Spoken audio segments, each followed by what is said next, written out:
Rev up your engines!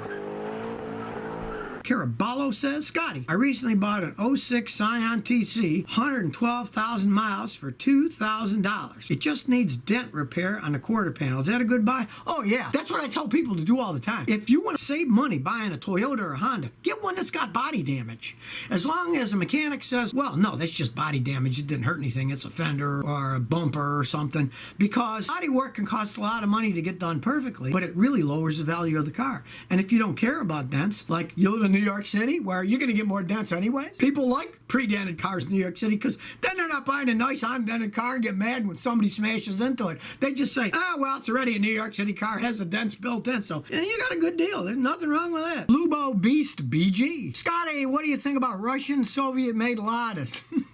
Well, I know quite a bit of them because I used to live in Canada. Now, the Russians, they started in 1970, and they made the Ladas, which were basically a copy of a 1966 Fiat 124. So they were basically copies of a car that wasn't that great to begin with. But, of course, they sold millions of them in Russia because when basically it's about the only car you can get and there's a waiting list for them, they sold millions of them. Some people thought, hey, you know, it beats riding a horse or walking when it's freezing cold outside. They did sell them in Canada, and they sold thousands of them a year when they started selling them. They're pretty hardy cars, you know, and if you want a little bitty car to get around in, and they had four-wheel drive available ones, so they were good in the snow in Canada, and they're a light little car, got really good gas mileage, but of course, back then it was the only thing the Russians could buy, so it's kind of like a captive market there.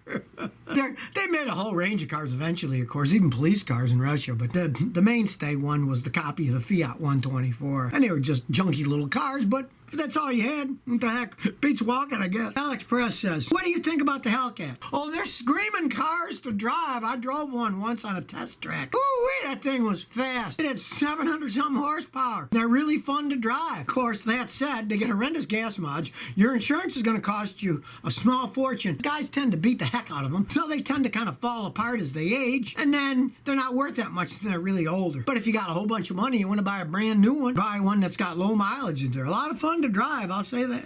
Ivan, my Toyota Care is ending soon in a 17 Tacoma. After it ends, I'm going to do oil changes. Do you think it's a good idea to stick with all Toyota products like oil filter, oil, and antifreeze? Doesn't really matter as long as you use the quality stuff. Now, you want to stick to like their antifreeze. Toyota uses what's called a HOAT, H-O-A-T, Hybrid Organic Acid Technology. But you don't have to go to Toyota. You can buy them from somebody else. It really doesn't make all that difference as long as you buy that same quality. Realize Toyota doesn't make coolant. They don't make engine oil. They don't make transmission fluid. They just buy it from somebody else.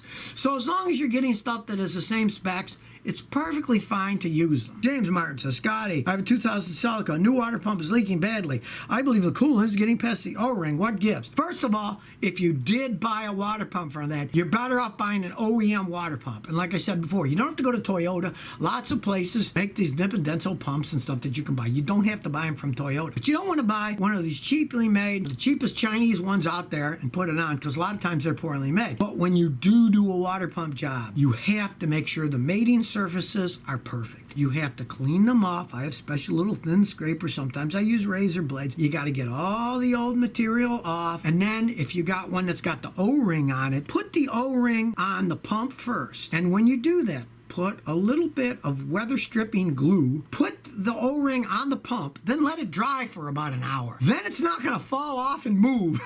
Then when you wiggle it back in place, it's not going to leak. Even I, in my many years of fixing cars, have had ones where I didn't do that. The O-ring slipped when I put it on and then it leaked. So you want to check that too. That does happen. Phil Harley says, my 05 Toyota MR2 Spider central remote locking only works intermittently sometimes. I have the problem with both keys and the batteries. You know, any idea? Yeah, they had problems with those systems.